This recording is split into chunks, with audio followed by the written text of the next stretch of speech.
Welcome to Jevim's Research Channel. Be advised that this channel is not for anyone under the age of 18.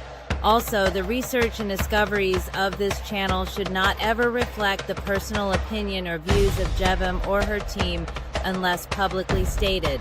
Please understand that the opinions of the audience is also not a reflection of what or how Jevim feels. Let's bring a curious mind and open heart to these spaces for educational purposes only.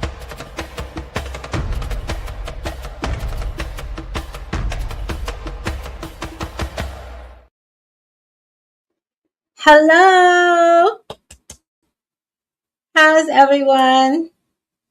Hi, I have a new necklace on. It's a gift from my friend Gypsy.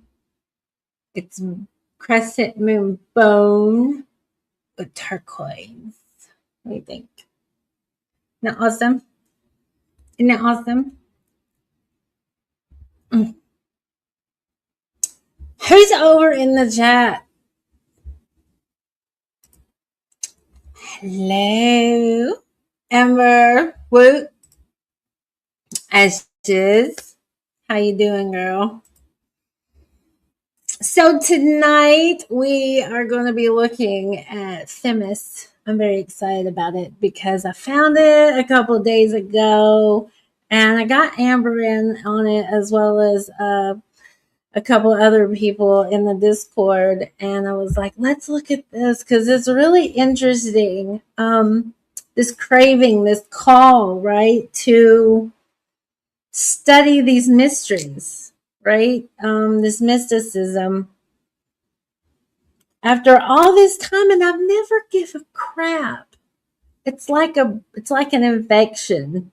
I've never given a crap about the Greek at all until the cult, really, which is amazing because that aspect of my life I should really know about because it is very ancestral and it's very common in the ancient world. It's very much still practiced today in our different variety and wild spectrum of magical and spiritual practices. So this is a lady that I just recently learned about, Jane Ellen Harrison, and I just read that she's a genius. She's a hyper polyglot. Okay, I didn't even know that was possible, but she's a hyper polyglot. And I thought polyglots were I didn't know there was anything beyond that. So, these are like superhuman people. You know, anybody that knows more than like 2 languages anymore is like super special, right? This is a hocus pocus, and look at my kitty. Look at my kitty. Okay. All right. Well, I'm going to get to it, y'all. Okay. So, this is what we're getting into, Themis by Jane Ellen Harrison. And then we're going to, first we're going to look at who she is. And it's a very impressive, this woman, look at her. She's earned that reclining chair, I reckon. Yeah. So she was born and brought in the turn of the century, which is really awesome. I'm going to read that. There's going to be a lot of reading tonight, by the way. And I do have the sound effects. I don't have all the sound effects in there. I want to get in there, but yeah, I've got some really good stuff in there. Okay. So, Jane Ellen Harrison was a renowned classical scholar and linguist who helped establish the modern studies of ancient Greek. Can you all see okay? I know, right? Here, let me make it bigger. How about that? That be better? There, you don't have to look at me. Okay. She lived at the University of Women's Club with her partner, writer Hope is it Marlies from 1922 to 1925. Harrison was the first British woman who achieved the status of career academic and was a supporter of women's suffrage, though she herself did not want to vote. It's interesting. It's very interesting. Yeah. A hyper polyglot, Harrison learned several languages through a series of governesses as well as through her own studies, including French, German, Latin, ancient Greek, Hebrew, and Russian. Wow, wouldn't we want to talk to her right now? Heck yeah. Heck yeah. I'd love to talk to her right now, especially about this Greek stuff. Yeah. What? She taught for many years at a progressive college for women at Cambridge University, Newham, and studied Greek art and archaeology at the British Museum under Sir Charles Newton between 1880 and 1897.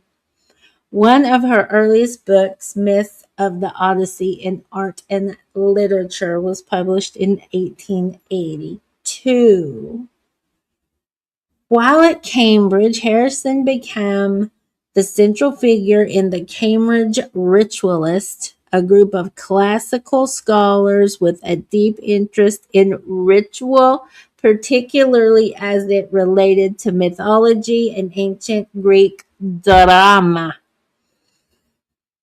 Inspired by such thinkers as Durkheim and Freud, I don't like Freud, the Cambridge Ritualists and their collective work in classical philology had a profound influence on classicists and also on literary critics like Northrop Frye. Jane Ellen Harrison, I love her middle name. That's my grandmother's name. Yes. Okay. Jane Ellis Harrison's Prolegomena to the Study of Greek Religion was published in 1903, and it remains one of the essential texts for any scholar interested in Greek myth and literature. See, I don't need to read the Greek to get into it. We're getting into it right now. There's going to be a lot of stuff I can't pronounce. That's okay. Around 1909, Hope Mirrlees traveled to Cambridge to study Greek at Newham College under Harrison's tutelage. Oh my God. The two formed an instant bond, and Harrison calling Mirrlees her spiritual daughter. The two women lived together from 1913 until Harrison's death from leukemia in 1928. Upon Harrison's retirement from Cambridge in 1922, her and Mirrlees moved to Paris, where they resided at the American Women's University Club. Wow. I didn't know we had a university club in Paris, France in the 20s. That's wild. Until the winter of, that's got to be a misprint. That says until the winter of 1225. That's a cute misprint. Okay. They went back in time.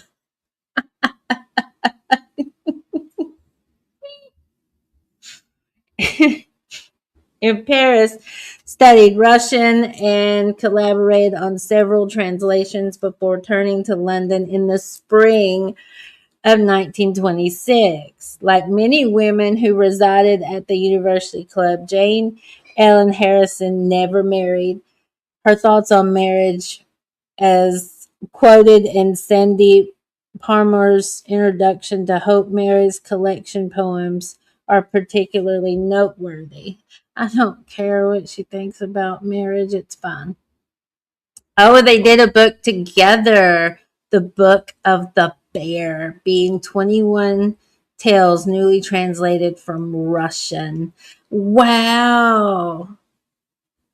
Could you imagine how busy she was? Like, what? She's just phenomenal. Phenomena. I will link this. And here she is with some ritualists. Looky there. She's surrounded by men. Look at her. And she's like, I ain't marrying none of yous. All right. The board of managers of the University Women's Club elected her honorary member of the club for life. In her letter to Harrison, the chairwoman said, the board has felt very proud to have you as a resident of the club. It is confident that the scholarly inspiration of your presence and your great addition to the social life of the community have helped immensely during these opening years. As I think you know, we are planning to have in the club a succession of American professors on sabbatical leave. But I feel sure that we shall never have a resident professor who brings us more scholarly distinction and pleasure than you have given. That was April 23rd and 1925. Almost at 2025, y'all. Okay. How we doing over here? Yeah. Can you all hear me okay? I hope you can hear me. Okay. All right, let's get in magic. You can do magic. And you can see this on archive.net. Yep, archive.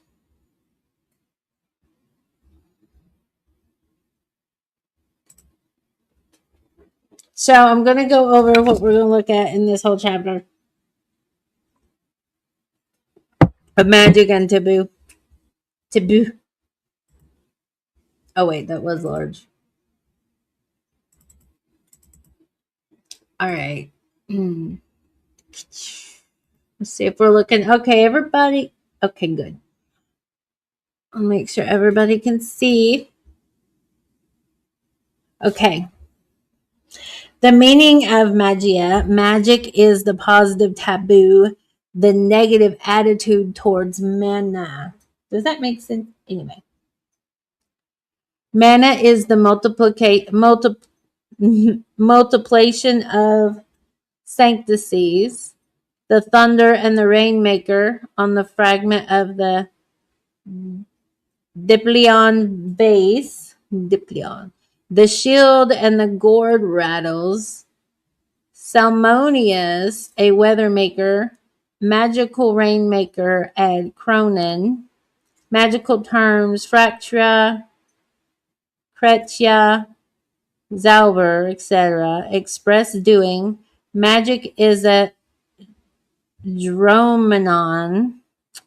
Do y'all know what a dromenon is? We have to look that up. Behind doing is desire, comma, kratu, and karma. And there's some French, it looks like. Mais oui, pas du tout, no, au contraire. Psychology of magic, the worship of the shield, the tool as extension of personality, man as tool maker. And there's some Greek there. Thunderbolts and Celts, thunder and taboo. Idea of Regilio, like religion, religio. Okay. The Horcos, the Abantan and taboo. The hyper-ethereal sanctuaries, the trident mark of the Erechtheion, the Abanton of Thebes, and the Bacchae. This fucking world. Yep. Yep. It's going to be fun. It's going to go on the year I was born. Or 1975, but the year I was born. Look, can we turn right to it? We did it.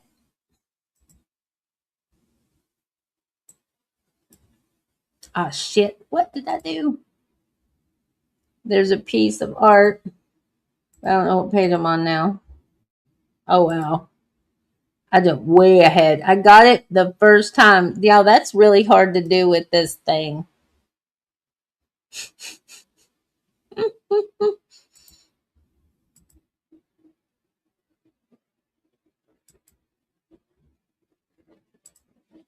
Okay.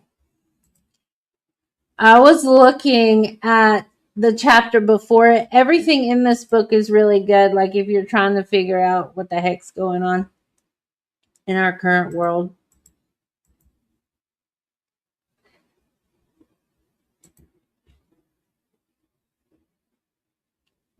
We're not going to try to read it. We're not going to try to read the Greek. We're probably going to butcher the names, honestly, that's written in English. But I'm going to suffer through it and go try to get it all done, right? I'm going to do my very best. Okay, magic and taboo. The word magia, I think it's magia, I probably said it wrong, from which our word magic is derived, was among the Greeks of classical days never really at home. Plato, on the one occasion that he uses it, thinks it necessary to add a definition, and this definition we shall see is highly significant. So we have a cliff note, or the author of the Alcibiades, and then it gives a it's a reference. Okay, in the first dialogue that bears the name of Alcibiades, Socrates is urging on Alcibiades to an exceptionally high standard of conduct and education. Such a standard is best, he says, exemplified by the training of the Spartan and Persian kings. All right. Well, that's very interesting because we know Spartans get the little boys early and stick them in there like when they're like 3 or 5 or something. And the older ones beat on the younger ones. And that's like,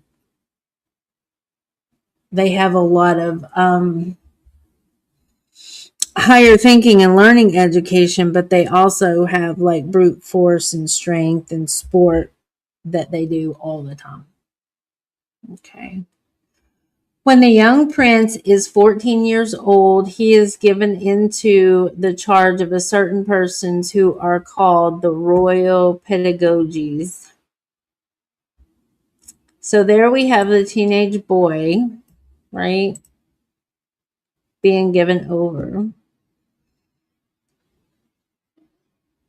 We could Google that, but I'm not going to. These are four Persians in the flower of their age, who are selected as being reputed foremost at certain virtues. One is the wisest, one is the most just, one is the most prudent, and one is the bravest. That's interesting. So there's 3. One of these is one who is wisest, teaches the magic of Zoroaster, the son of Hormuz. That's interesting because there's 3, there's top 3 picked, right? And then each one has this gift that they're good at. And Zoroastrianism is like the magi, like Jesus is magi. Those magi, yeah. And then, to our surprise, Socrates adds, by way of explanation, the art of the magician is the service of the gods. The same man gives instruction in kingly duties. Let's go up. Magia, now isn't that close to magi? Is the service of the gods, and the same man who teaches magia teaches kingly duties. No statement could well be more contrary to current feeling about magic. We associate magic rather with demons than with gods, and we picture it as a practiced by ignorant old women, whole and cornered charlatans or lovers insane through passion, right? So it's been tabooed. Like anything positive that could come from this has been tabooed. I mean, people fear what they don't understand. Okay.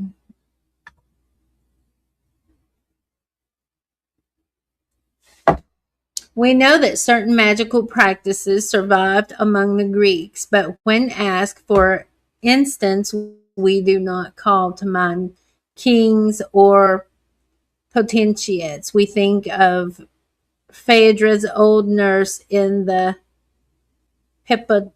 Hippolytus of Samathia, desolate and desperate of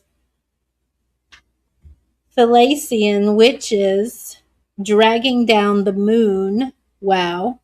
There's where we have a drawing down the moon thing in Wicca of things and people outside the pale, at war with the powers that be. What does that mean, outside the pale?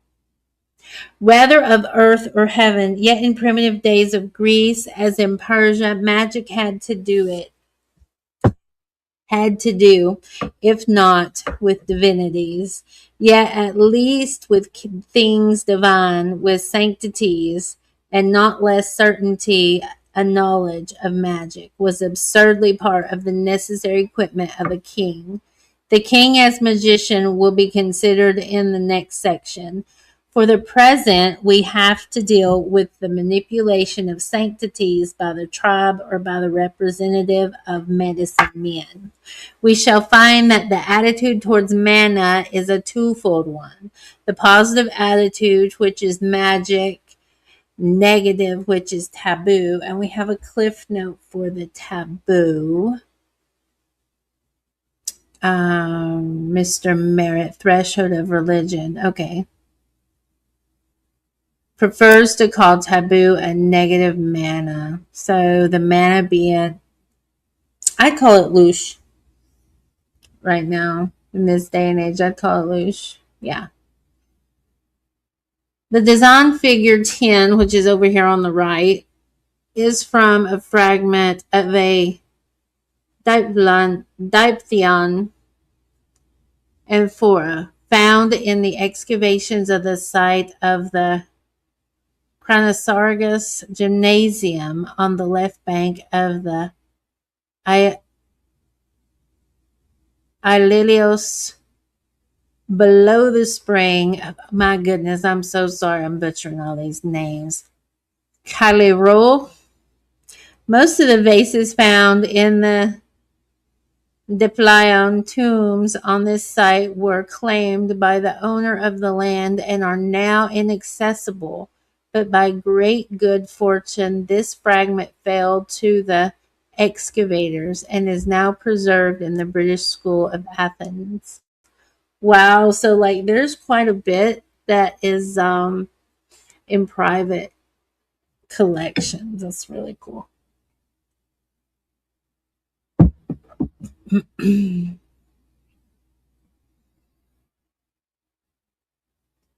So that was found between 1905 and 1906.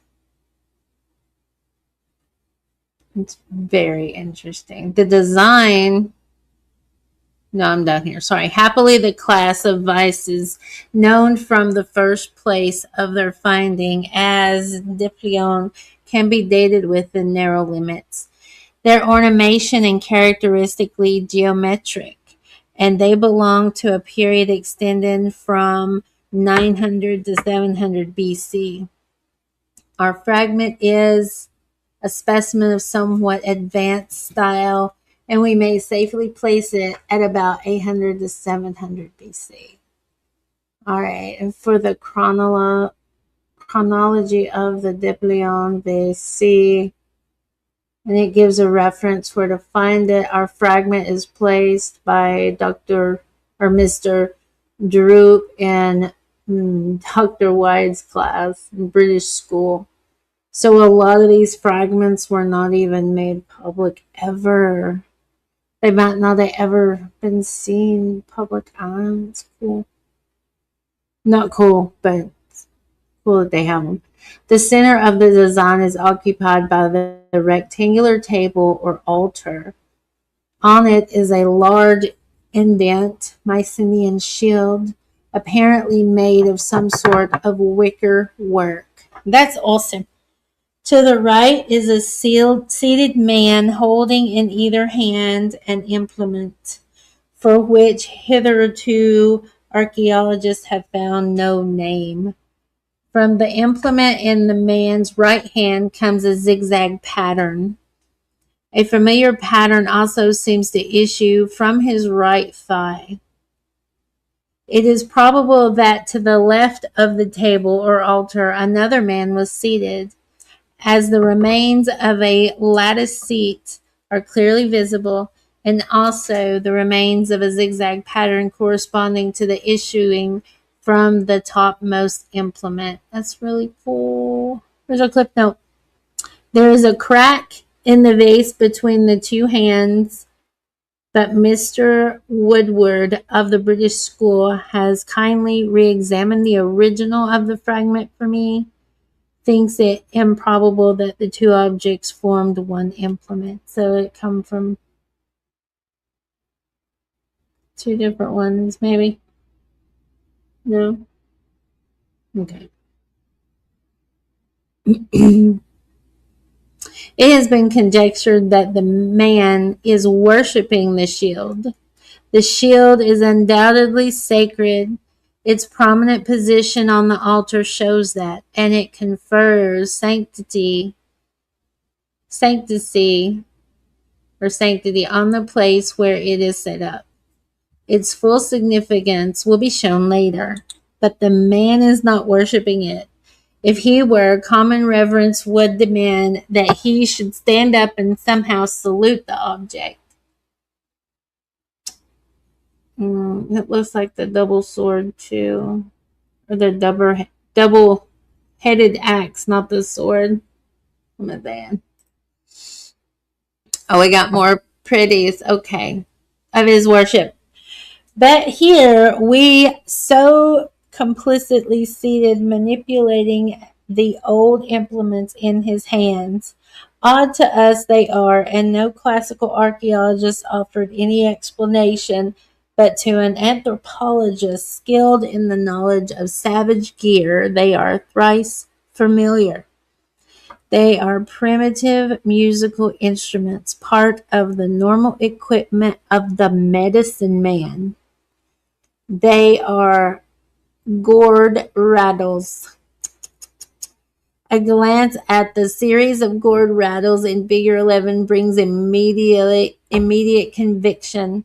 To the right is a natural pear-shaped gourd from West Africa, simply dried with seeds inside, acting as pellets. The middle design is from a gourd pierced through with a wooden handle.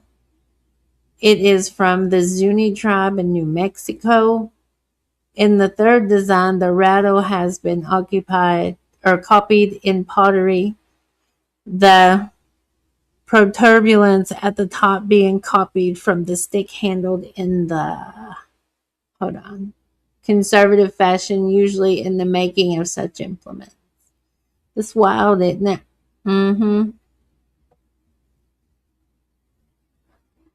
So one of these guys in the Oxford Museum says that I think that they must be a pair of hollow rattles, perhaps of gourd, a very common form all over the world, and one surviving in modern Sudan. I published drawings of the three instances in Figure 11 by his kind permission. Mr. R. H. Holliday kindly tells me that in the Anthropological Museum of Britain are a number of these ritual rattles, some gourds, some made of wood, some double, some and more frequently single. Yeah.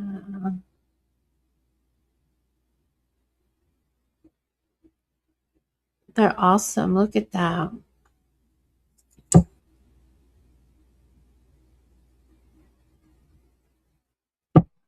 Okay, we're moving on.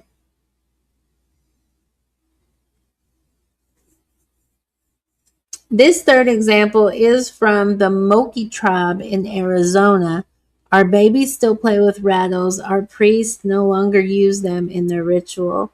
And it surprises us a little to be a grown man ceremonially seated before an altar, enthusiastically working two rattles while he's in trance.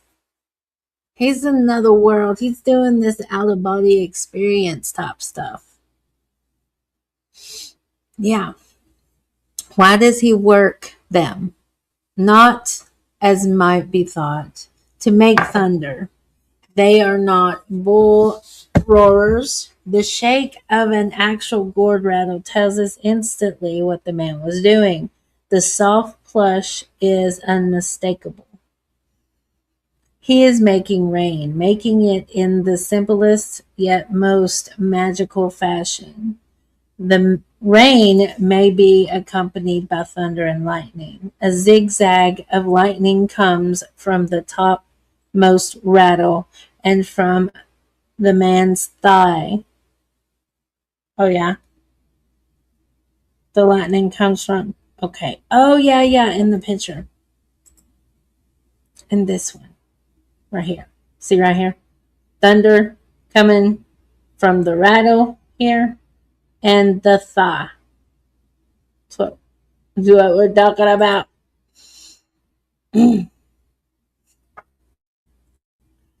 But what he is actually making is rain. You can hear it falling. Wow. What this sounds like a bit of a fertility ritual if you're talking about rain, because gourds, what gourds are, rattles are phallic. Gourd rattles are very phallic. I have a big one. It's huge. But it's at a friend's house. It's at my yoga master friend Betsy's house. So I can't show you, but I'll get it from her, and so I can post it. I'll post it. Don't worry. Yeah, our medicine man's method of rainmaking is simple and handy, just a pair of rattles. We know of another rainmaker, this time a king, whose apparatus need to move that, whose apparatus was more complex. Salmonis Apollodorus tells us said that he himself was Zeus and he took away from Zeus his sacrifices and ordered men to sacrifice to him. It's thundering right now. It's thundering in the background, y'all. I have a rainmaker. I don't want to help it rain. It doesn't need any help, but I have a rain shaker maker. Okay.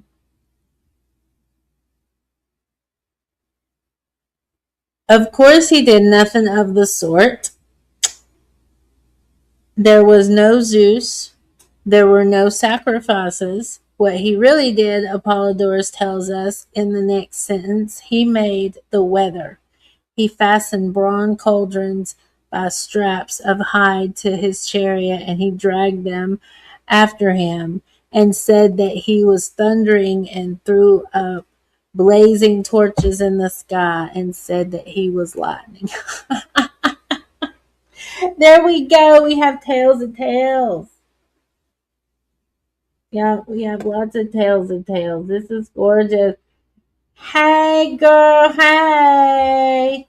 Good to see you. We're talking about fake gods and gourds of lightning. Gourds of lightning.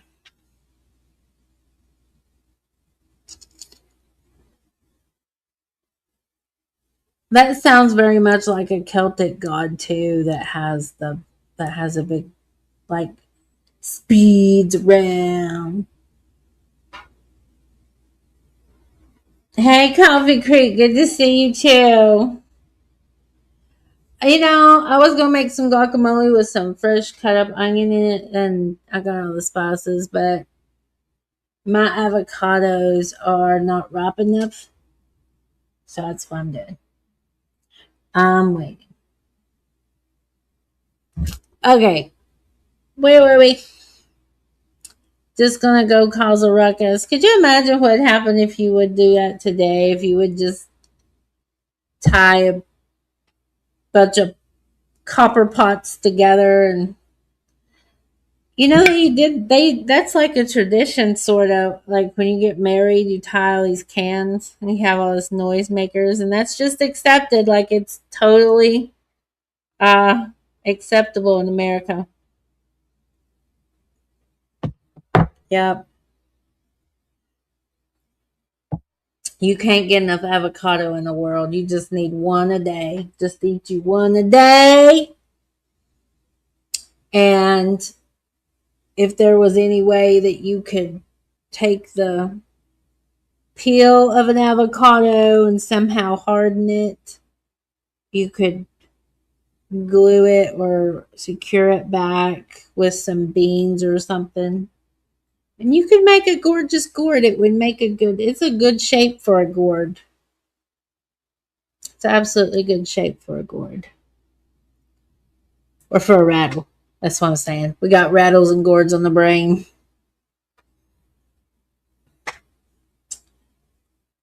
Yes, girl. Everybody needs help in that area. Orthodox theology by the mouth of Virgil proclaims Salomonius a half-mad criminal, a blasphemous king who counterfeits thunder of Zeus, and as such condemned to eternal blasting in Hades. Counterfeit.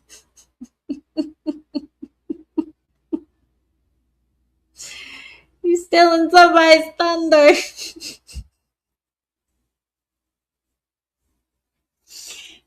Counterfeits. We're just all counterfeit replicas running around. Don't know half of nothing going on. It's okay. Okay, Salomonius saw a cruel payment making. For that he mocked the lightning and the thunder of Jove in the high Olympus. His four steeds bore him aloft, shaking a fiery torch, not fury, sorry, through the Greek folk midway in Elis town. In triumph went he, for himself madman. He claimed God's rights, the inimitable bolt. He mimicked and the storm cloud with the beat of brass and clashing horses' hooves. Well, that's like the most basic of magic ever. And that's why she talks about it. It's mimic. Yeah, that's what it is, mimicking. He mimicked. It's mimic, and mimic is next to mesmeric, to mesmerize, and profane. Mm-hmm. Even the kindly Plutarch feels that on such an intimate thunder and lightning, God justly looks. What is that word? Askance. But he adds, and we have Dancing with Thunder. That's a neat bolt. Sprinkle. Pleasantly to those who imitate him in virtue. God gives a share of his eunomia and decay. Virgil describes the mad and blasphemous king as though he was an Olympian victor, and as such, Salomonius is depicted on the vase painting with the 5th century crater in figure 12. The central Salomonius both holds and wears a wreath and is all decked out with olive sprigs and fillets.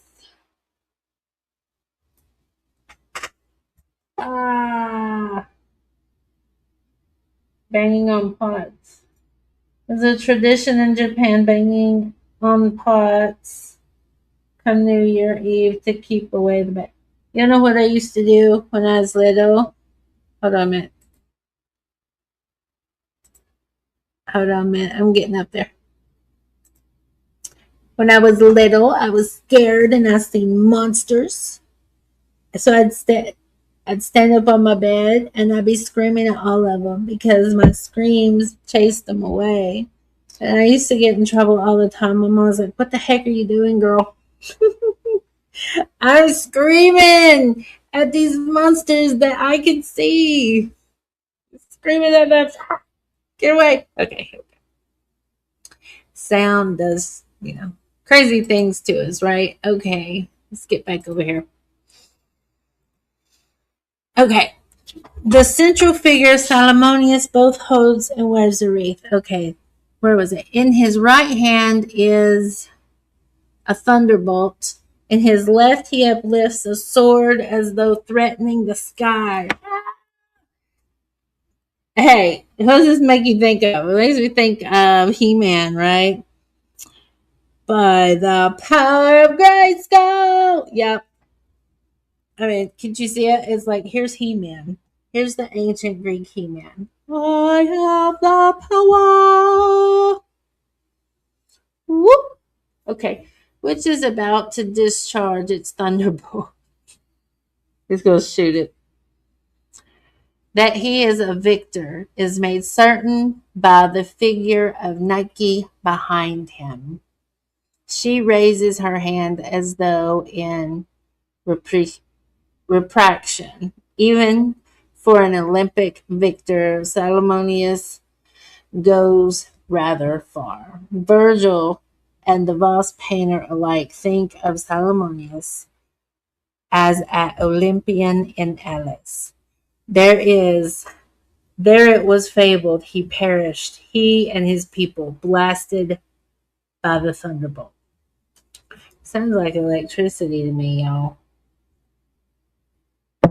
Or it could be, fire, destroyed by fire because of the thunder. It come down.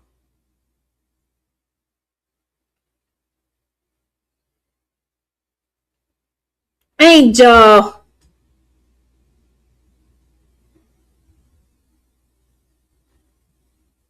We gotta stick to the topic, Angel. Talk about thunderbolts. Okay? Let's shoot. Talk about hot, cold sweats. Okay. Virgil, let us see, where was he? But we learn from Apollodorus that before he ruled in Elis, he dwelt in a country more primitive and always the home of magic, Pelasgian Thessaly. Listen, this point has been very clearly brought. Let's see, I'm looking at Cliff Notes. At some time or other, the kingdom and cult of Salomonius must have passed to Crete and settled in the northwest promontory of Salmonium or Salmonimium. Salmonimium. Yeah, say that a bunch of times fast. That's interesting. That's very close to Solomon and Samuel. I want to go back to this Ellis though, because that's my grandmother's maiden name, y'all. That's my grandmother's maiden name. With one, it just in America it's Ellis. Yeah, and I looked up. There's a trait that my grandmother has that not many women have, which her eyes were purple.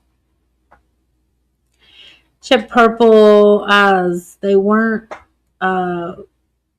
super purple. They were like the purple that you get as you're going from red or from blue to purple. But it was purple, you could tell. And she had eyes just like, what was her? Elizabeth Taylor. There we go. Elizabeth Taylor's eyes. The color of Elizabeth Taylor's eyes. Yeah, that was her. And I looked it up because my grandmother had real pretty, like porcelain, alabaster porcelain skin and jet black hair. And here she's got these eyes like Elizabeth Taylor.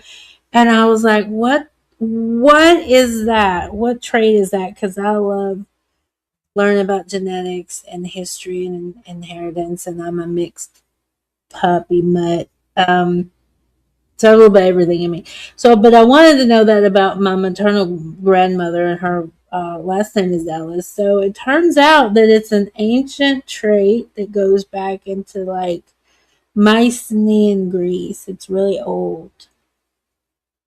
I need some coffee too, but if I drink some coffee right now, I will not go to sleep. I ain't going to sleep. Not anytime soon. Anyway, look up Elizabeth Taylor if you know like the type of eyes I'm talking about. And my grandmother was very adamant about dyeing her hair black until the day she died.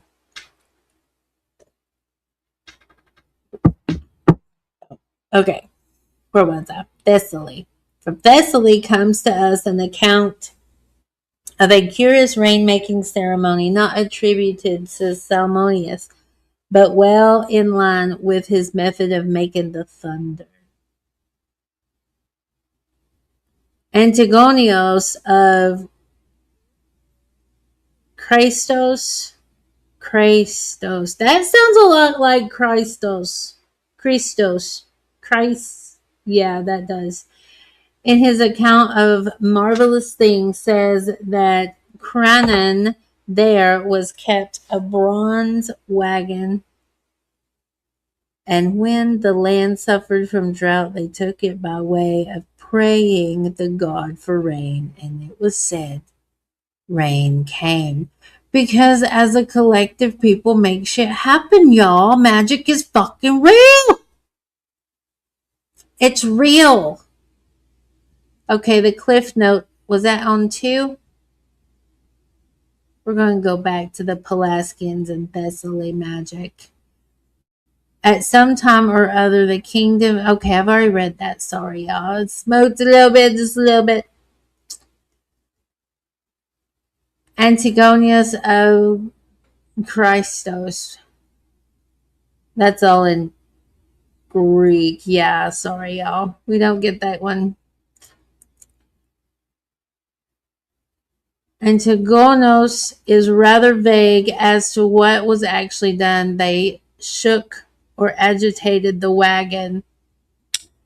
The type of some bronze coins of Cranon, of which 2 specimens, sorry, I have to flip back and forth, are reproduced in figure 13 makes it clear. In A, we have a primitive wagon, just 2 wheels with the cross pull on it, an amphora doubleless filled with water. The coin is not earlier than 400 BC, and the shape of the high-handed amphora is late, but the primitive wheels show that an old type is revived. So, yeah, looky there. It's pretty cool, y'all.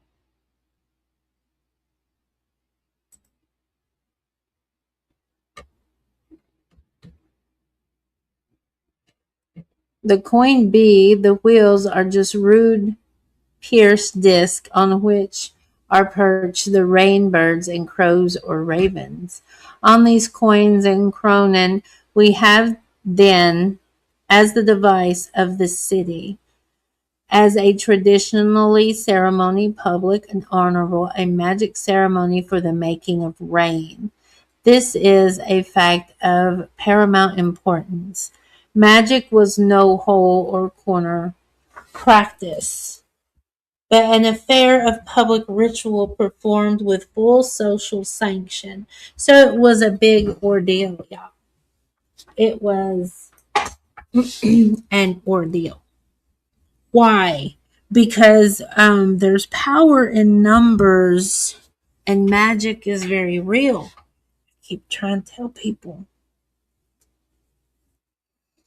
Let's go back and look at it. It was such a big deal, it was put on the money. If it's on the money,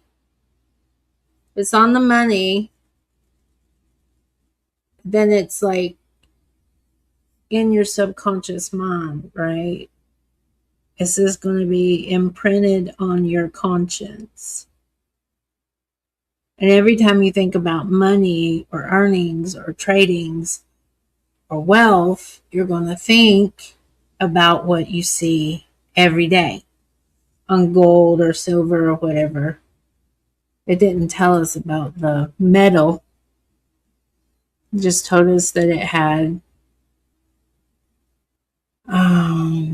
chariot like wagon. We have, in fact, a state of things like that which Socrates attributed to the Persians, a social phase in which magic was the service of the gods. Instruction about it might well be given as part of the duties of a king. In a word, magic was of the state, not of the individual. What exactly is this public social magic? That's interesting, because it seems like the ancients knew that it took a collective conscious to get shit done. Right? In the light of the 3 last chapters, the nature and origin of magic is not hard to realize. First and foremost, magic is a thing pre-done. I don't know the Greek. Okay. The rainmaker jiggles his rattle and shakes his water cart. He does something. Language here speaks clearly enough. The Latin fractura is magical making, witchcraft. The Sanskrit kretia is doing and magic. And the Greek, I'm not even going to pretend to know that. Epifolio, maybe. It's epi something. Is used of ritual operations of a magical character. The German Zauber is connected with H or OHZ's Zauhan, Gothic Tanyan, to do. The doing is sometimes that form of doing which we call speaking. The Greek enchanter is but a specialized howler. That's interesting. The Greek enchanter is but a specialized howler. Howl. The Hebrew dabar does not distinguish between word and deed. Of whatever kind of action the essence of magic is. I'll do and I'll do and I'll do. That's interesting. Okay, where was our second cliff note, y'all?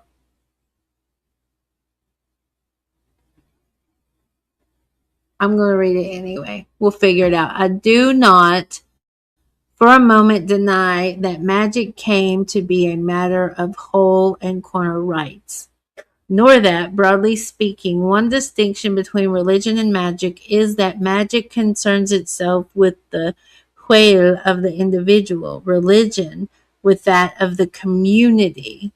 But I am here dealing with a stage prior to this differentiation.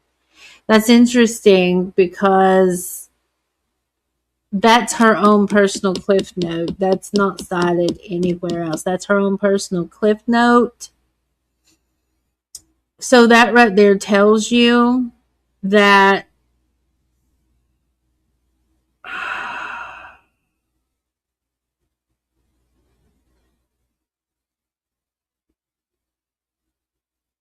magic done in a community is religion. Does that make sense?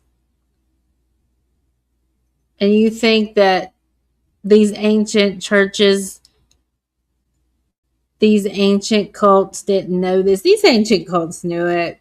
Everybody knew it. They know it was taboo to them. Okay.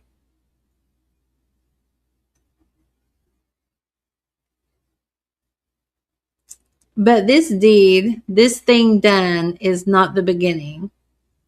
Behind it lies desire, hope, if we like to call it so forth. Our word credo is sound for sound the Vedic kruda, and kruda means to set one's heart on. Oh yeah, the energy, the emotion, that is where it all comes from. Being able to move energy with your emotions. It comes from the emotion. The seat of the soul is the ancient Egyptians. Las desires says le pierre du Daou, and that probably was butchered, is true in part, but the god has other ancestors. And I'm not going to read the rest of that and but try to Sosaleri. La desire says la pierre de la Sosaleri might be taken without qualification. I don't know French, y'all. I just took a little bit in high school. Man, say the wise Upanishads is altogether desire, comma. As is his desire, so is his insight. Kratu. As is his insight, so is his deed. Karma. Uh-huh. This oneness of desire and deed, which is the Indian mystic emphasizes, comes out very clearly in the simplest forms of magic, when the magical act is only an utter desire. You are beclaiming you can do nothing, think of nothing but the wind that will not come. We're learning formula the hard way. This formula, though. Okay. The thought of it possesses you, obsesses you, till the tension of your nerves is so much your longing will out. The wind will not whistle for you. You whistle for the wind. Your first whistle is sheer, incarnate longing, but as it come after long waiting, perhaps the wind really does rise. Next time the nerve paths are ready, prepared. A habit is set up, a private, it may be public ritual is inaugurated. Are y'all understanding that formula? Yeah. Do y'all understand that? Let's go read what it said about the Vedic in the Cliff Notes. Let's see. Maurice Bloomfield, Religion of the Veda. 1908, page 186 and 261.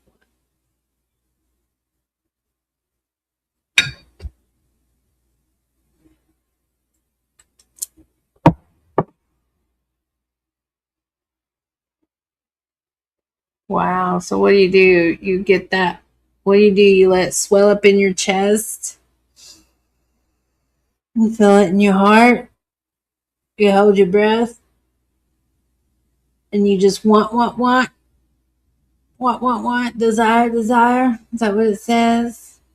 The comma, you have to see it. You have to see it in your head. The katru, right? And then once you utter it, once you breathe out, it's done. It's your karma now. You did the deed. Yeah. Yeah. Imagine what I think it was Tibet. It was somewhere in India that they had all those children like meditating. Do y'all remember? If anybody knows, probably Angel. I didn't know I had that up. Angel, I had that up for so long. I'm sorry. I've not been paying attention. Hey, Belle. Good to see you. Good to see you.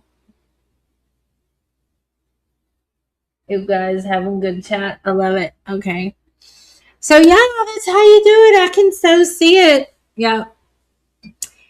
In the case of whistling for the wind, we have an element of, I don't know the word, you long for, you think intensely of the wind and you make a wind sound.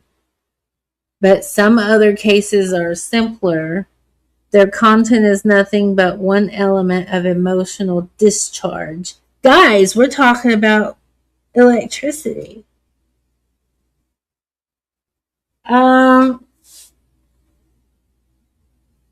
Yeah, girl. So there was somewhere um in the east, maybe India, Tibet, where they got a bunch of kids together and they were meditating. Do you remember that? Have you heard about that? It's been a good while ago. They got a bunch of kids together and they sat them down and they had them focus and meditate. Yeah, I was like, that's really cool. Really, really cool. Where was I? Yeah, so it's an emotional discharge, y'all. An emotional discharge. You get a letter that hurts you. You tear it up instantly. You do this not because you think you are tearing up the writer, but just because you are hurt and hurt nerves seek muscular discharge. You get a letter that heals you and you keep it. You hold it tight in your hand. You, even if you are a real savage, put it in your lips simply because you act on the instinct to clutch what is life to you. The simplest case of all is Mr. Merritt's farm bull. Okay, we have a threshold of religion, so we have a man escapes from an enraged bull, leaving his coat. The bull goes on goring the coat. Of course, as Mr. Merritt prudently observes, it is very hard to know what is going on in that bull's mind. But one may guess that the bull does not act in obedience to a mistaken application of the laws of association. He is simply letting loose his rage on something that happens to be goreable. Yeah.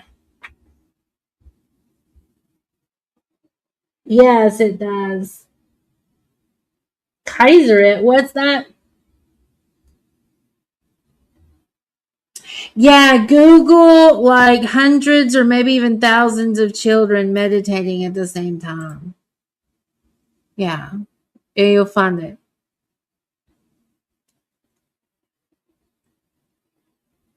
Yeah. The mind spring then of magic is emotion, desire, whether constructive or destructive. Emotion, however, essentially not passive, is active.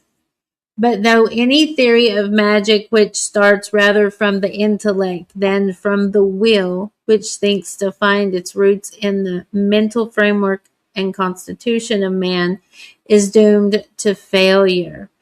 It would be a great mistake to suppose that magic contains nothing of intellectual effort. No theory whatsoever. So you gotta, yeah, you can't go off half cocked. Oh, yeah, boofing. I love boofing.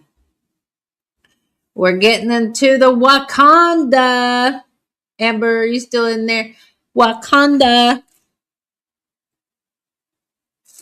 The last chapter was devoted to this theory, or perhaps we might almost call it category of thought, to that notion of awfulness and force informed by collective emotion, variously called Wakanda, Orinda, Mana, Orinda, Wakanda, are not the origin of magic that lies, as we have seen, in will and emotion, but they are the medium in which, as it were, magic acts and its vehicle.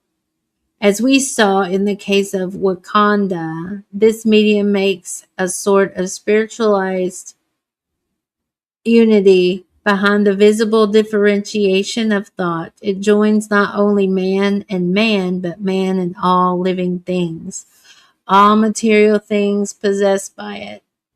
It is the link between the whole and its severed part. Things can affect each other not by analogy, because like affects like, but by the deeper thing, participation in a common life that serves for link. Yeah, y'all. That was in Levi Brutal, is a book reference. Yeah, if you have a common link, yeah, be careful who you let in your life. Yeah, like one night stands, imagine that. A deer and a feather and the plant kukuli are all one, says the Hauchel Indian. Absurd, says the civilized rationalists. They belong to different classes, concepts utterly differentiated by differences in qualities. But the wise savage knows better. They have all one quintessence, one life, and that mystical life produces in him the same reactions and awe and hope. They are to him one. Yeah. The fundamental presupposition of magic, says Dr. Fraser, is identical with that of science, and it consists of a faith, implicit but real and firm, in the order and uniformity of nature. And there's another, in the Golden Bough. I have that book over there. The fundamental presupposition of all but the most rudimentary magic, sorry y'all, that in which the action is almost purely a reaction, as in the case of the torn letter, an action rather bordering on magic than actually magical. The fundamental presupposition is not the order or uniformity of nature, not in the thing mechanical, but a belief in something like the omnipresence of life, of power, something analogous in the Stoic conception of the world as living animal, a thing not to be coerced or restrained, but reverently wooed, a thing not immutable to all, but a waxing and waning. Above all, not a calculable or observable, but willful and mysterious, a thing a man learns to know not by experimenting, but by initiation, a thing not of a natural law, but mystical entirely, halting always between the essence and a personality. Without this belief in mana, Wakanda, who thinks that name's interesting? It's very freaking interesting. There would be acts of psychological discharge, but there would scarcely be a system of magic. What? Yeah. Yeah. Magic is the order of this dischargeable energy that we seem to be doing. Makes me wonder if, like, the internet is picking up on that. Because, we see things and we're affected greatly, and not just the internet, but ever since the dawn of the radio, we've been affected by these discharges that they put off, right? We get addicted to a voice that we hear on the radio, or a sound, a tune. We get addicted to it, and it puts off a discharge, and it puts off a lot of chemicals in our brain too, as we interact with these things in our world. And it's very beautiful. Okay, where were we? A waxing and waning. Above all, not a calculable or observable, but willful, mysterious, a thing a man learns to know not by experiment but by intuition. Yes. A thing not of a natural law. Oh, I already read all that. Sorry. I was supposed to look at the cliff notes. Right down here is the book. Yep. I'm not going to try to read it because it's not in English. This notion of the continuous medium in which magic can act and which anything like advanced magic seems to presuppose is in a sense an abstraction or at least a pluralization and must have been a gradual growth. One of the means of the methods of its growth it is possible to trace. This brings us back to our medicine man on the Diplion fragment.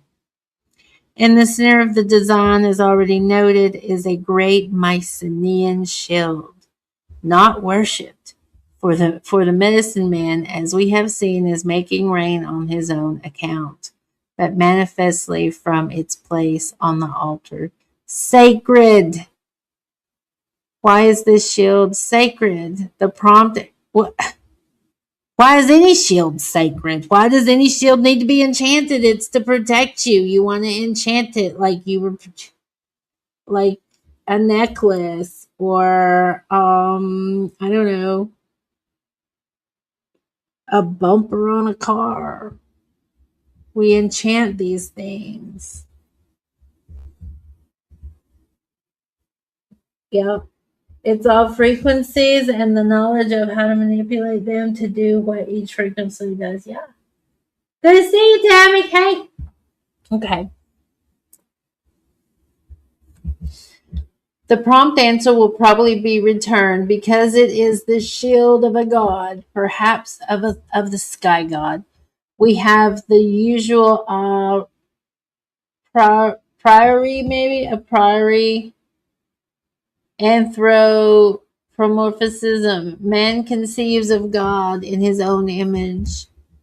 Yeah, let me go back to that because it's like all these people, God's this, God's that, God blah blah blah blah. I'm like, oh my God. Here's the best thing about God. You cannot have the correct or try to have an inkling of what God is because how in the world could you with your itty bitty brain? You can't. Not, we don't know. We don't know. And all we know is that we don't know. And that's okay.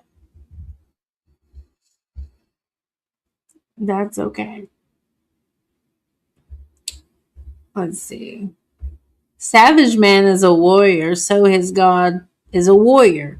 He has a battle axe, a shield. The battle axe and the shield are sacred, divine, because they are the weapons, the attributes of a war god. Because in our theology we have borrowed from the Semites, the Lord is a man of war. Because to us, there is none other that frightened for us. We straightway impose a war god on the savage and the primitive Greek. Let us look at facts. Savage facts first. Dopamine. Yeah, girl. Yeah. Yeah. Let me go back over here. How we doing? How are we doing? You want me in the middle so you can see me? Hi. Isn't this interesting? You're learning the whole formula to get real magic.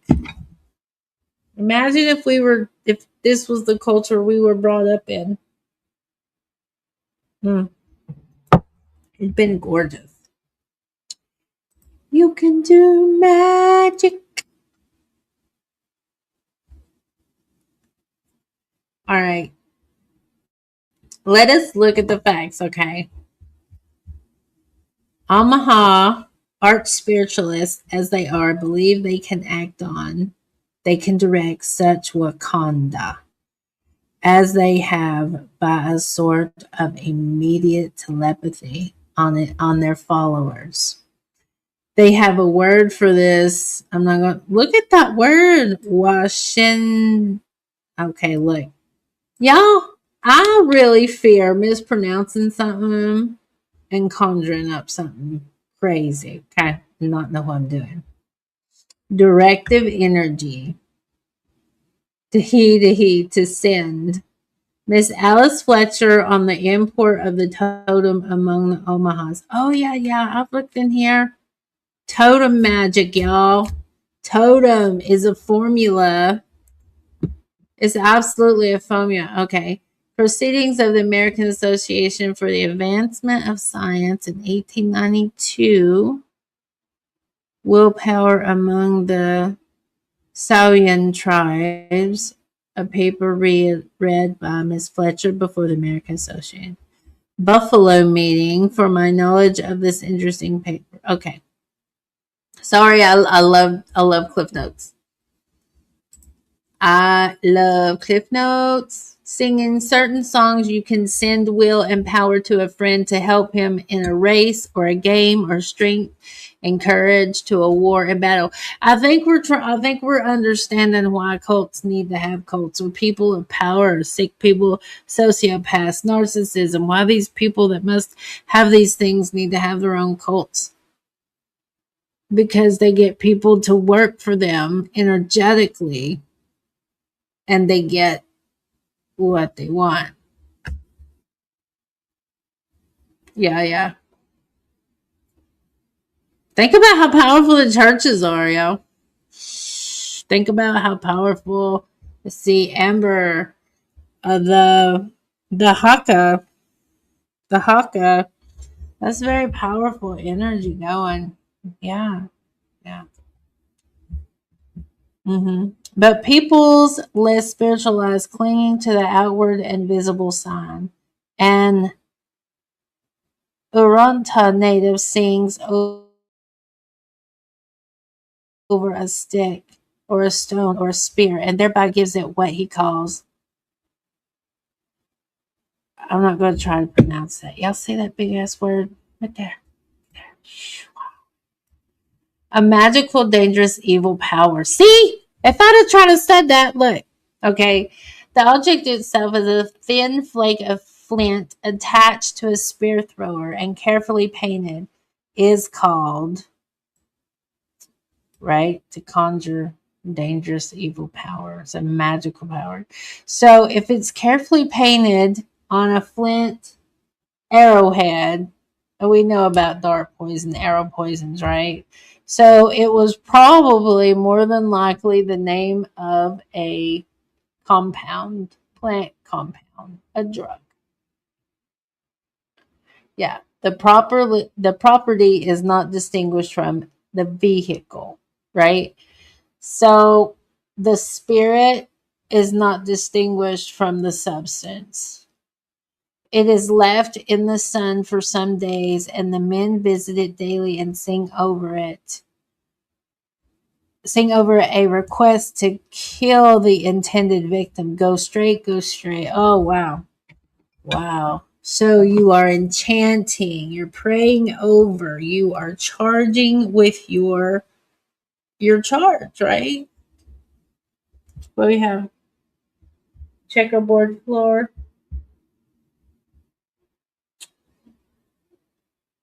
What are you talking about?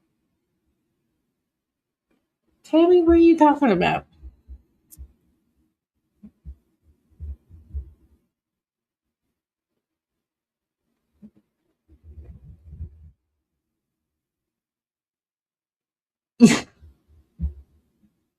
Angel.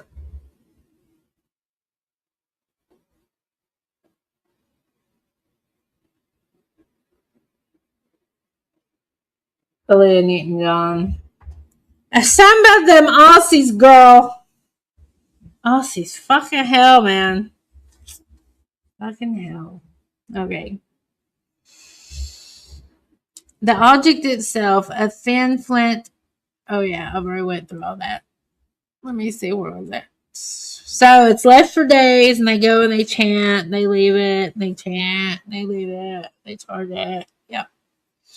By and by, if the I'm gonna call it a run is successful, they hear a noise like a crash of thunder, and then they know that in the form of the great spear, the a run has gone straight to the man, mutilating and thus killing him. Wow.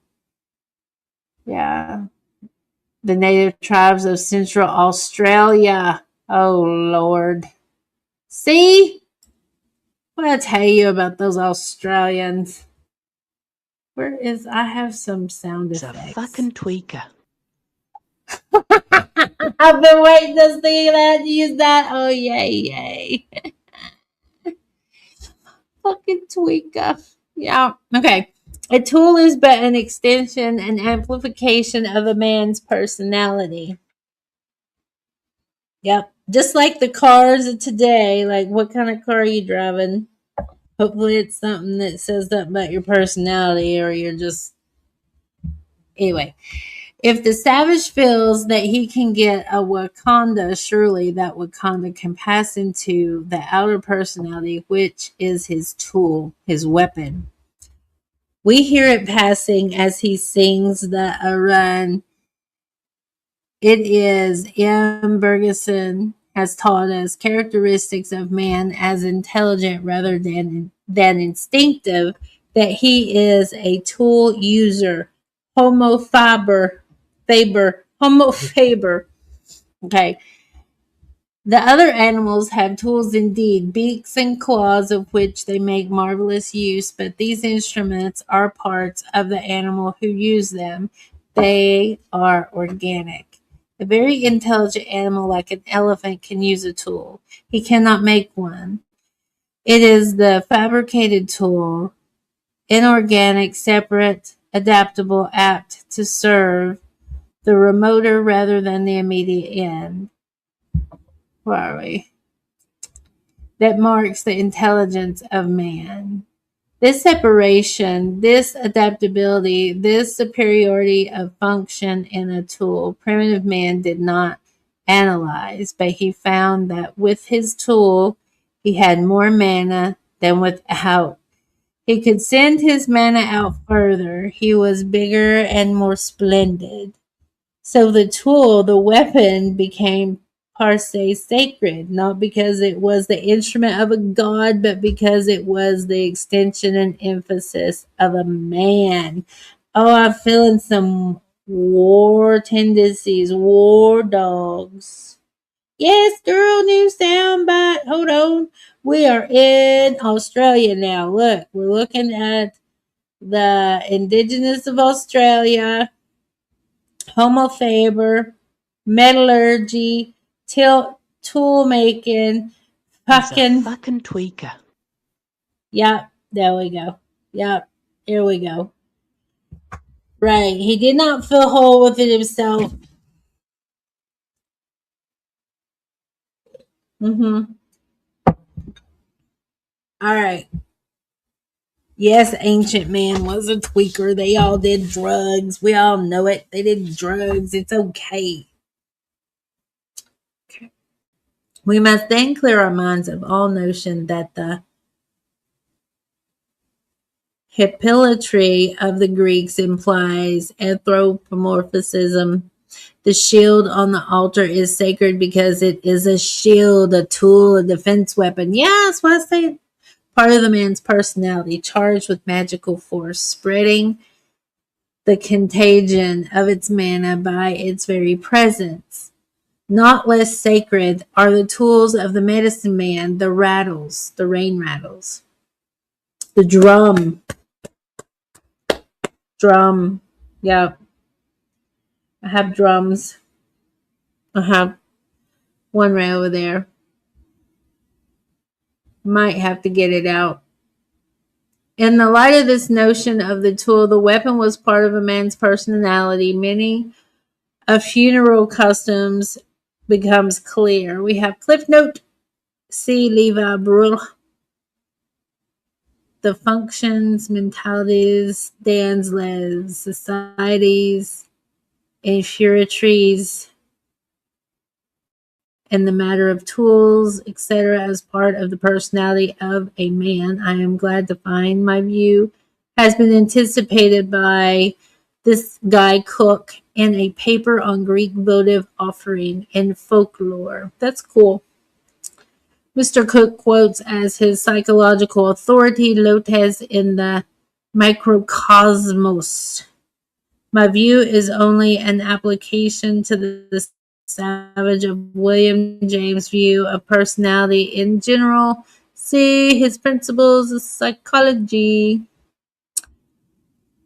Okay, where were we? A warrior's weapons, a medicine man's gear, a woman's cooking utensils, and her baskets are buried with them. Yes, y'all. Yeah, like how many burials have they come up with now that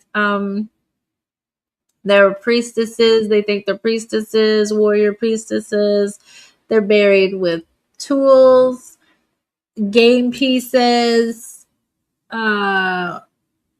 weapons, animals, horses, doggies, right? It's an extension of who your things, your accoutrements. Yeah, we think it is because they will want them in the next world, but it is not quite that. We are nearer the truth when we say it is a form sentiment, sorry. I'm dyslexic, y'all know that. Okay. The tools a man used are part of him, of his life, of his manna. What life, what manna have joined together, let no man nor death puts asunder. What the heck he do? Manna from heaven. What the heck? Power. Power. Yes. Power. Lightning. Fire. Right? With no fire, we have no weapons. Therefore, hammer culture. Therefore, fire deities would be also connected to lightning from heaven. Right? Yeah. That's the ways I see it anyway. A weapon then does not of necessity owe its sanctity to a god, rather to one's case. The actual case before us, we can see before our very eyes. A god grow up out of a weapon. Pallas Athena, guardian Promochos of her city, is altogether human, but what of the paladin? The Palladia have always one characteristic of their sky fallen. Now we have a clip note. See Theodore Renac's brilliant article in That Looks Italian.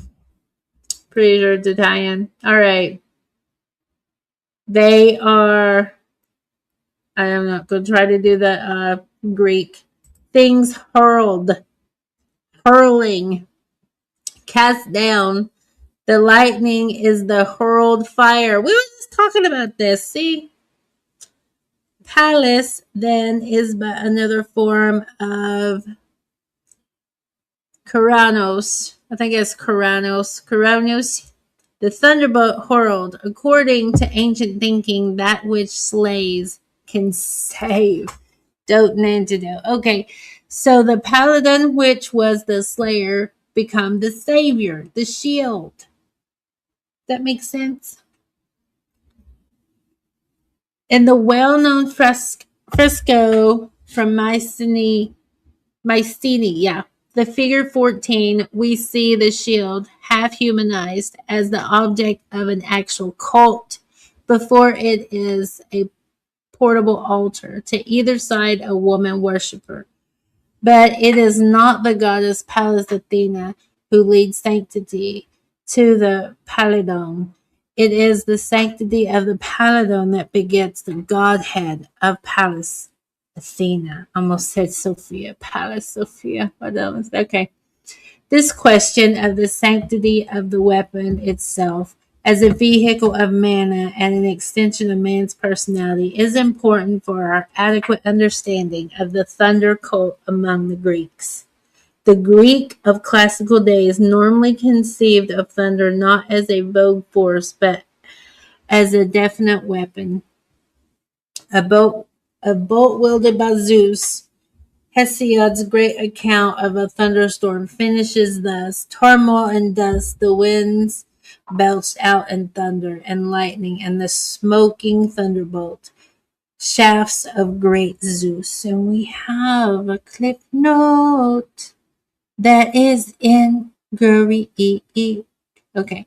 Here and elsewhere, we have three factors in a thunderstorm: thunder itself, the noise heard, lightning, the flash seen, and a third thing, which we translate thunderbolt.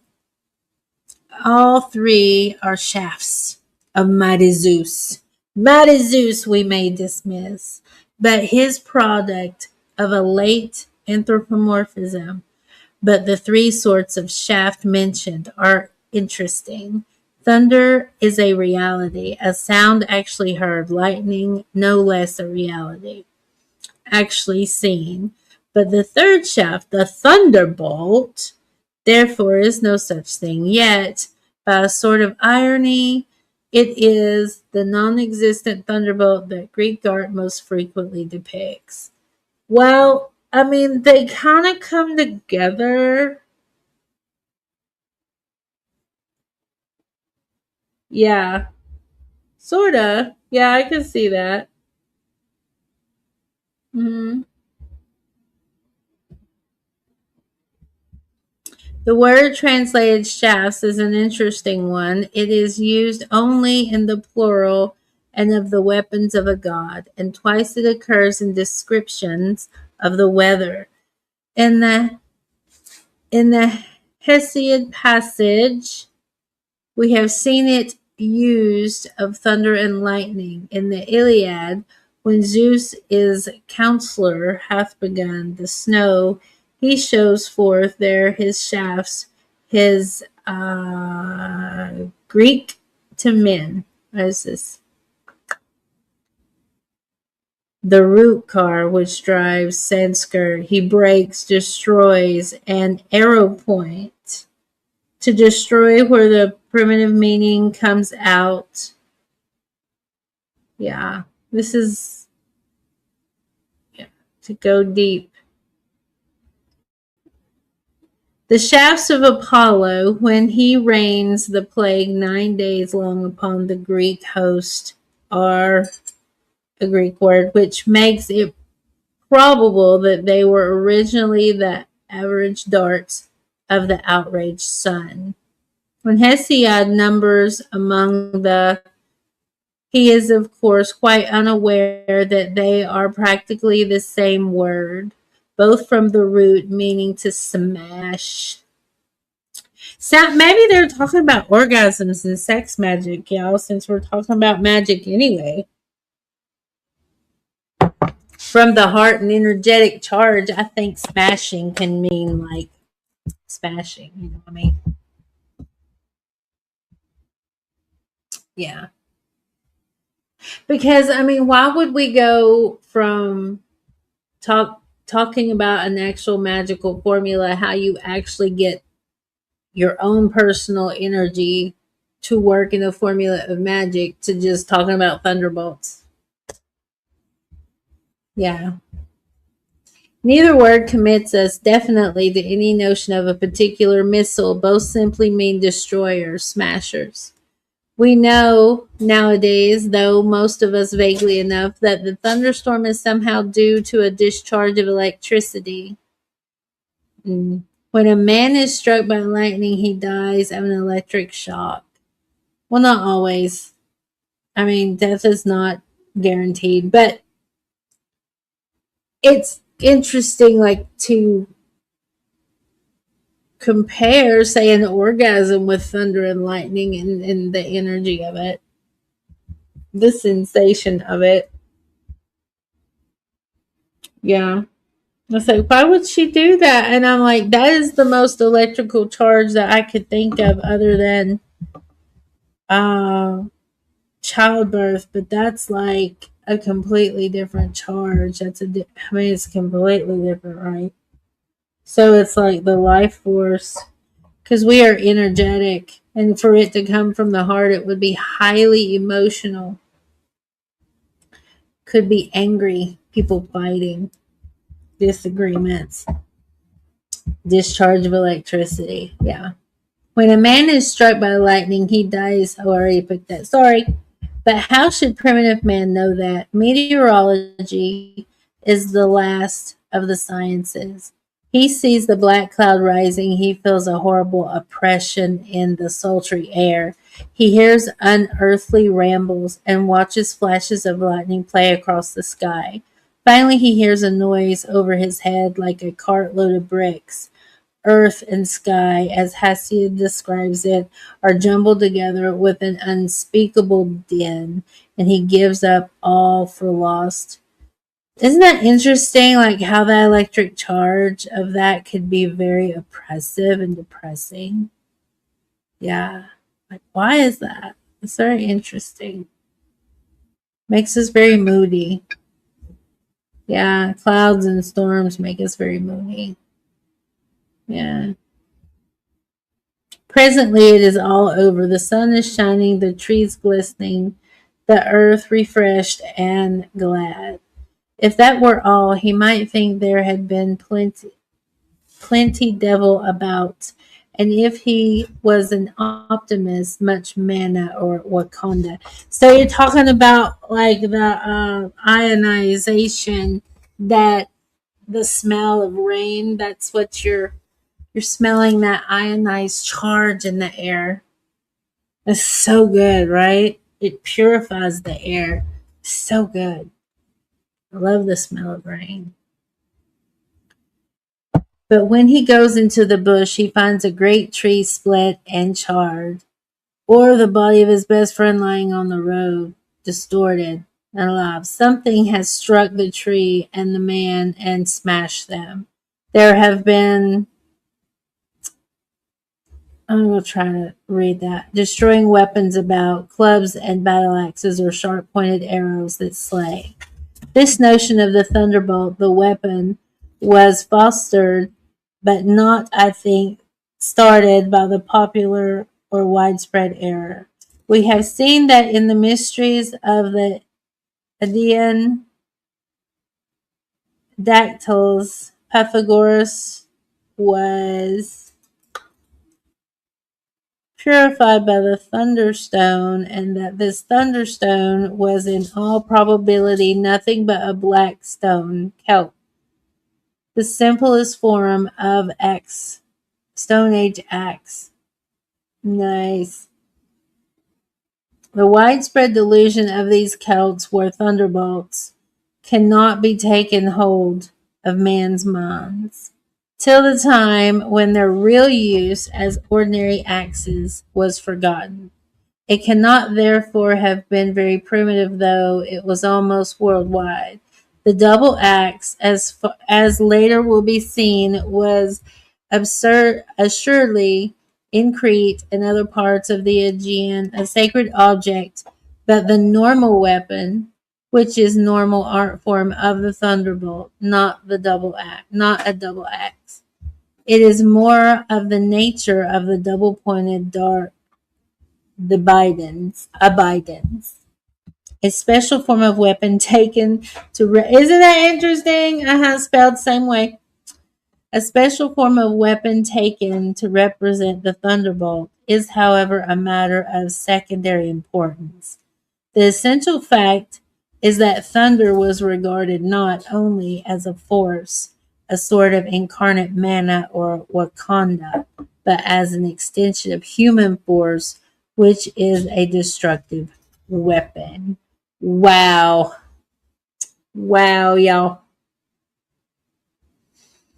So far, then, have we considered magic as the manipulation of mana? Man tries to handle this mysterious force, a force partly within him, partly without, for his own ends. He tries to make thunder, mainly that it may rain, and the earth may bring forth her fruits. But the thunder as destructive weapon has brought us face to face with another aspect of, or rather perhaps attitude towards manna. The attitude towards things that is summed up in the word taboo. Taboo, avoidance, scruple, some authorities would have us think, is of the very essence of religion. M. Sullivan Rennock proposed to define religion as un assembled des scruples quafant obstacle. I'm gonna go hold on libre experience de nos facultés.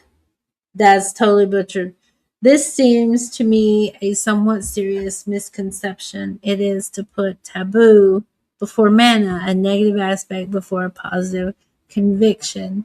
It is true that the Latin word regilio, from which our word comes, means to consider, to be careful about, to attend to. It is the opposite of negligere, maybe, to, but attention is not taboo. Look, this is in Orpheus, where we at in our first one. Does not, of course, ignore the mana element, but he emphasizes on the negative taboo side is, I think, misleading. Yeah. So if we're talking about Orpheus and what Orpheus did, anything like that, and who Orpheus was, he was the first pederast in Greek mythology. He kind of started that, as it would seem, in association with a culture. So there's a W auto in Regilio and Superstitio in archive, and that's a very long word right there. Religions, Wissenskraft. Yeah, I'll have to Google that one too, see if archives got anything like that. That's a very long word, like supercalifragilisticexpialidocious, which is a spell too.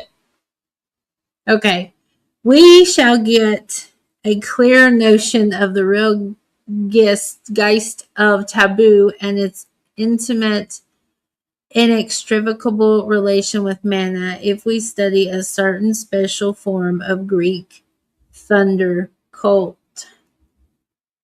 We're going thunder cult, y'all. Thunder cult. Oh, okay.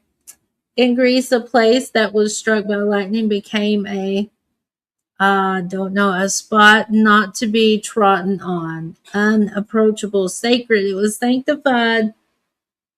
That'd be awesome. Yeah. More Prometheus, right? On the Acropolis at Thebes, where to be seen, Pausanias tells us the bridal chambers of Harmonia and Simile, and even to his day, Pausanias added no one was allowed to set foot in the chamber of Simile. And why? The other name for these tabooed place speaks clearly. They were places of coming. This, Pollux tells us, is the name given to places on which a bolt from heaven has descended. Isn't that awesome? You all know any places that have been hit? Yes, girl. Do you all know any places that's been hit by lightning? I don't. It'd be neat too. Yeah. All right. So the etymologicum magnum. Etymologicum magnum adds that such places were dedicated to Zeus in the center and were called, I'm going to have to learn these words. in the Greek at Thebes, along with the thunderbolt which was hurled on the bridal chamber of Semele, there fell a log from heaven, and they say that Polydorus adorned this long log with bronze and called it Dionysius Radmus. All right, I want to put that in a Google because I want to know what it is. Where am I going to copy that? Let's see. See if I can copy and paste from there. Yay! Myth and tragedy symbolism. I want to see a picture.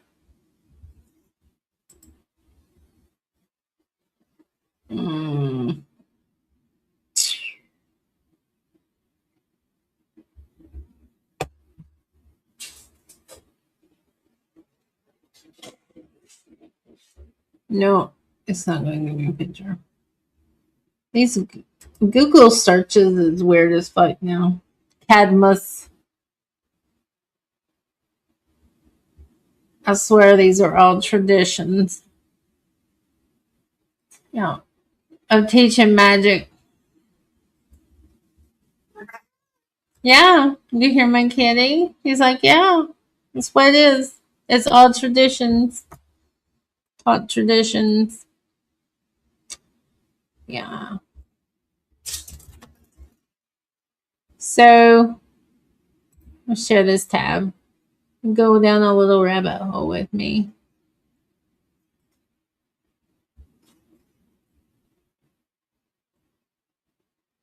I'm right in the middle of it. I know you all can't see it. Sorry.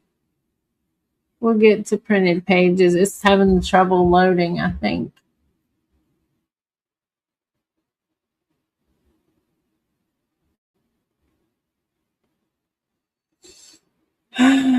Okay, it's not wanting to load.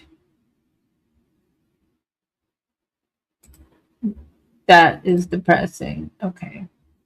Here we are. Sorry. I'm going to make it bigger. All right, here we see unmistakably the meaning of taboo. It is an attitude towards mana, something full of mana, instinct, alive with Wakanda, has fallen from heaven to earth, and that spot of earth becomes charged, as it were, with an electric potency. That spot of earth must, in common prudence, for the common good, be fenced about. Well, absolutely. I've seen the movie Powder. You know what I mean?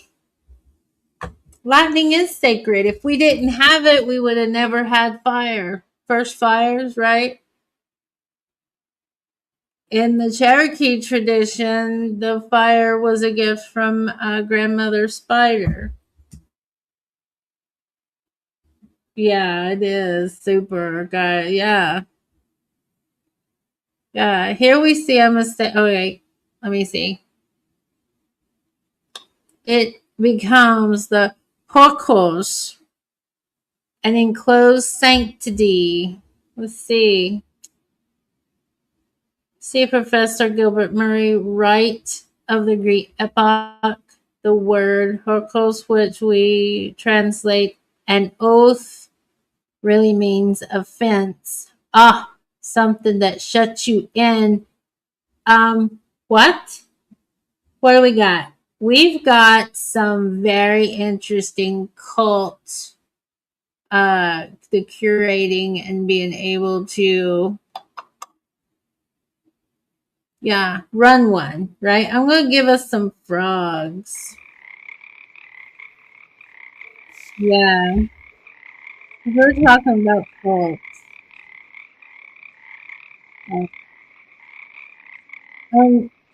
A lot of cults do the frog and water situation. Yeah. When theologians busy with their full-blown Olympians forgot the old notion of mana, the double-edged sanctity, they invented the vulgar story of Simile was blasted for impiety, for idle curiosity.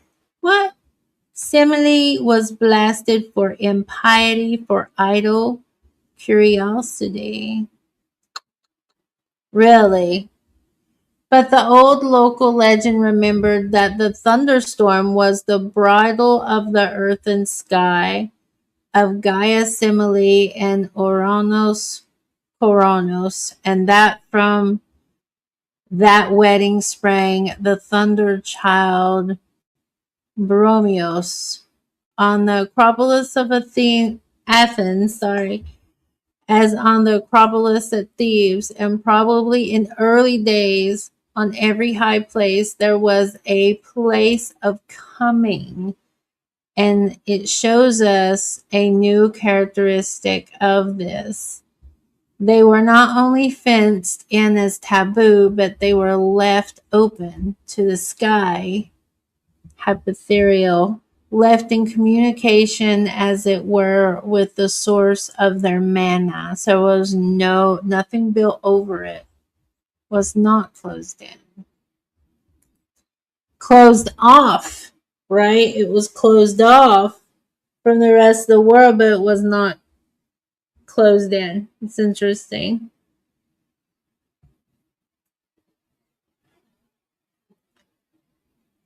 Their sanctity, which might pour in upon them anew any time, right?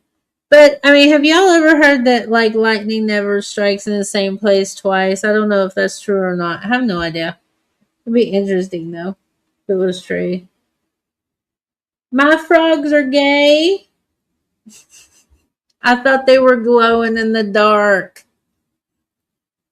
You know, around the nuclear plants and everything, the aliens, and now we got glowing frogs. All right, where was I? Okay, in the north porch of the Erechthion are the marks of the trident to see the primitive Athens. See her primitive Athens book. Nice. In examining the roof of this north, porch, it has been found that immediately above the trident mark, an opening in the roof had been purposely left. The architectural traces are clear. But what does Poseidon want with a hole in the roof? Wait. Poseidon got a trident, but this is Lord of the Ocean. Now he's Zeus, right? It is no good to a sea god. It is very good to a lightning god. And before Poseidon took to the sea, he was Eurystheus, the smiter. What? The earth shaker. What? This trident was the weapon of his striking, his fulmen trezuclum. Whoa, he sounds like, he smells like Smith to me. Yeah. Thunder culture, thunder cult, lightning cult, hammer culture, war gods, war culture. What? I'm sorry. Lightning strike places are to the Latins. Oh Lord, Biden Talia, guys. Consecrated by the Bidens. The two-bladed thunderbolt, the sanctity more potent than any tender two-toothed lamb. Okay. Is that just a little weird? Do you think that's where Biden's name comes from? Like, really? Probably not. I don't know. Okay. Rome gives us not only the Bidentalia, but a clear case of the hypotherial. I don't know. That's probably a Baitov or something. In the shrine of Ode Tremenius.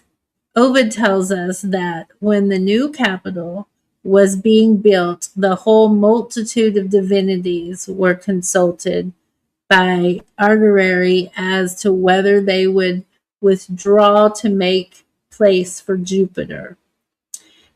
They tactfully consented, all but old Terminius, the sacred boundary stone. He stood fast, remaining in his shrine, and still possesses a temple in common with mighty Jupiter, and still that he may see only heaven's signs. In the roof above him is a little hole. That's really cool. Servius, in commenting on the passage in Virgil, says in the Capitoline Temple, the part of the roof immediately above the very stone of Terminius was open, for to Terminius it is not allowable to sacrifice save in the open air. The reason lies a little deeper.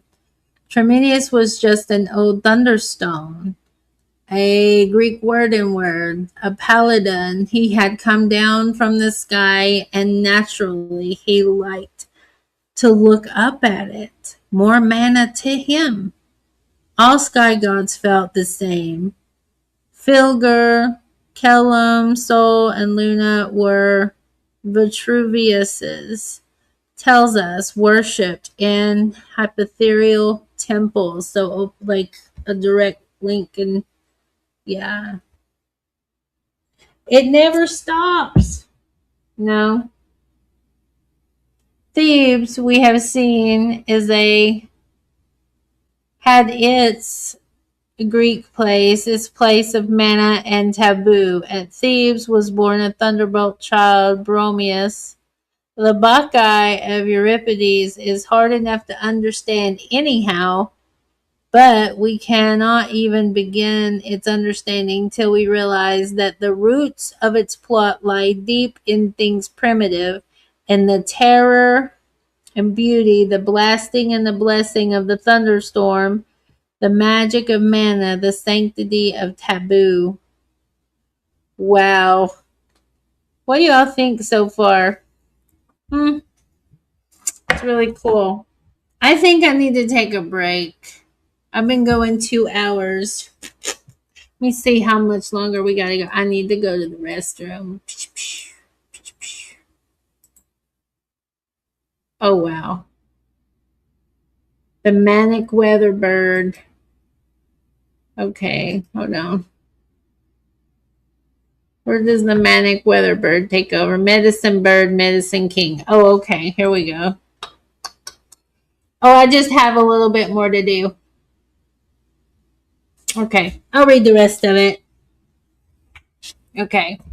The keynote is struck in the first words of the prologue. Dionysus enters so quietly, yet against the background of thunder and lightning. Behold, God's Son is come unto this land of Thebes, even I, Dionysius, whom the brand of heaven's hot splinter lit to life, when she who bore me, Cadmus' daughter Semele, die here. Wow. In childbirth, maybe? He sees the botov of his mother, from which is rising faint smoke through the vine leaves. Oh, y'all, you got a drug reference right there. The vine leaves, absolutely. Drug reference. There by the castle side I see the place, the tomb of the lightning's bride, the wreck of smoldering chambers, and the great faint wreaths of fire and dye. God knows this. Vatov, though unapproachable, is no monument of shame, but of grace, of glory unspeakable. Cadmus hath done well in purity. He keeps the place apart, inviolate. His daughter's sanctuary, and I have set my green and clustered vines to robe it around. Yep. Dionysus. The sacrilege of the latter, I gotta give my kitty love, of the latter version of the story is horrible to think of. Although the play there are hauntings of lightning and thunder, the sudden fiery apparitions are not merely poetical in honor of any and every god. They are primitive and of the actual lightning cultus of the land, and above all, the great epiphany of the lightning is but the leaping forth afresh of the fire from Simile's tomb. Unveil the lightning's eye, arouse the fire that sleeps against the house. Wow.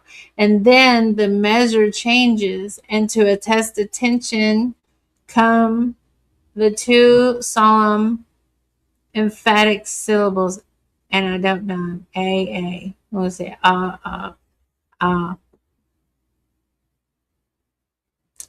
I saw you, Marty, there, the flame from Similes and howled sod. Awakened ye, the death that come, ablaze from heaven of old, the same hot splendor of the shaft of God. Okay, listen, we got Dionysius involved, and this reads is very sexual. Okay, we're talking about marriages and births and children and lightning bolts and thunder and lightning in the sky. I mean, this is what it sounds like to me. It's very sexual. Why? Why? Why didn't they just, yeah. Well, this was thousands of years ago. How would they relate this stuff? Do we relate it to something in nature? Probably. Okay. And again, on Cythereon, we have the awful stillness before the storm, the mysterious voice, and then the epiphany of the pillar of fire. So spake he, and there came twixt earth and sky a pillar of high flame, and silence took the air, and no leaf stirred in all the dell. Let's see, where was that from? Oh, the Buckeye, Euripides. 1082 is what it says. Euripides is a realist, but he is a poet, and the stuff he is dealing with is very primitive. His persons are also personae, mask. What is that? Yeah. It's like it's a part of the mystery cults. Behind his very human and vividly conceived realities are shadowy shapes of earlier days, powers, importance of earth and heaven. Pentheus, the dragon seed, and Bromius, the thunder and lightning. It is in part the strange blend of two worlds, the two ways of thinking that leads to the Bacchae, its amazing beauty. The Thunder rites have made clear to us the twofold attitude of man towards mana, his active attitude in magic, his negative attitude in taboo. We have further seen how in the thunder as weapon, we have an extension of man's personality, a bridge, as it were, between the emotion and desire within a man, his own inner mana, and that mana of the outside world he is trying to manipulate. We have now to consider other developments of magic which have left clear traces of their influence on Greek mythology and cultus, especially the magic of birds and its relation to the medicine king and the control of both over not only thunder but the weather generally. Okay, y'all. We got through it. Hold on. We got through it. What y'all think? Bigfoot is real? Be careful what you pick up out in the world. Yeah, Bigfoot, could come through my door. But anyway, what do you all think of that?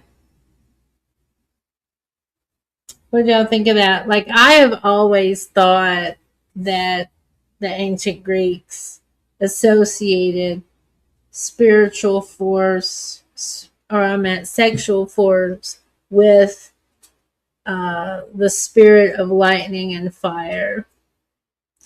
Because, I mean, think about it. It shoots up in you like that, and then it's something that you can't stop.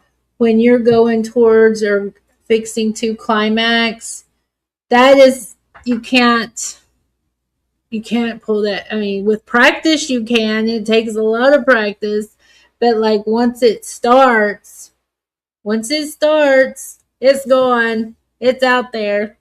Yeah.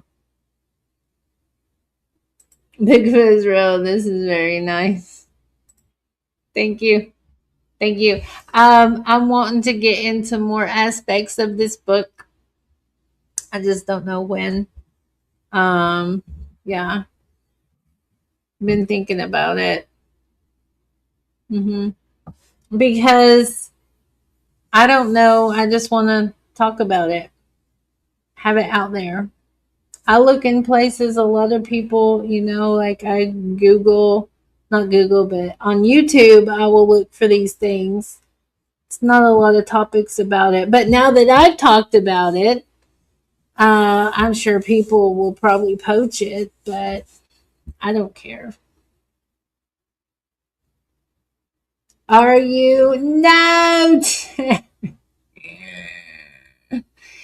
I'm sorry, Tammy.